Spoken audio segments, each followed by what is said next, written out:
हर कहानी का एक अंत होता है, लेकिन कुछ कहानियां अंत के बाद शुरू होती हैं। आज है अमावस की आखिरी रात और आज तय होगा कौन जिएगा और कौन हवेली का हिस्सा बनेगा। पूरा गांव हवेली के सामने खड़ा था, हाथों में मशालें, दिलों में डर। पुजारी ने कांपती आवाज में कहा, अगर आज बलि नहीं रुकी तो रानी इस दुनिया में आ जाएगी। एक ही रास्ता था, तहखाने में जाकर रानी को हमेशा के लिए बंद करना। लेकिन शर्त थी, जो अंदर जाएगा वो वापस नहीं आएगा। 4 लोग आगे बढ़े। हवेली का दरवाजा अपने आप खुल गया। अंदर दीवारों पर लटकी परछाइयां हंस रही थीं। सीढ़ियां नीचे उतरते ही आवाज आई, इतनी जल्दी मरने आ गए। यह आवाज थी रवि की, लेकिन रवि अब इंसान नहीं था। तहखाने में रानी सिंहासन से खड़ी हुई। जमीन फटने लगी, छत से खून टपकने लगा।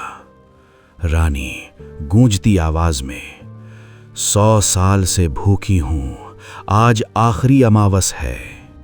या तो ये गांव या फिर ये दुनिया। रवि घुटनों पर बैठ गया।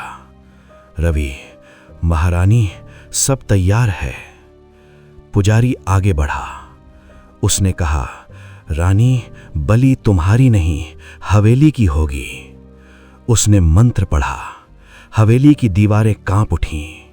अचानक रवि चीखा। उसकी परछाई उसके शरीर से बाहर निकल आई। रवि रोते हुए, मुझे आजाद कर दो। रानी चीखी, नहीं। पूरी हवेली आग में जलने लगी। सुबह हवेली खंडहर बन चुकी थी। तहखाना मिट्टी में दब गया। रवि जमीन पर बेहोश पड़ा था, जिंदा। गांव वालों ने चैन की सांस ली। सब खत्म हो गया था, या यही उन्हें लगा। रात को रवि नींद में उठा। उसकी आंखें खुली, पूरी काली। उसके मुंह से धीमी हंसी निकली।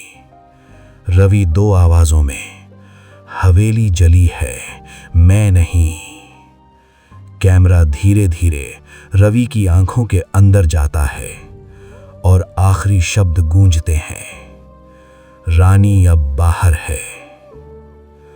अगर इस कहानी के बाद आपको आज रात किसी पुराने घर का सपना आए, तो समझ लेना ये कहानी यहीं खत्म नहीं हुई, क्योंकि कुछ शाप सुने जाने के बाद जाग जाते हैं।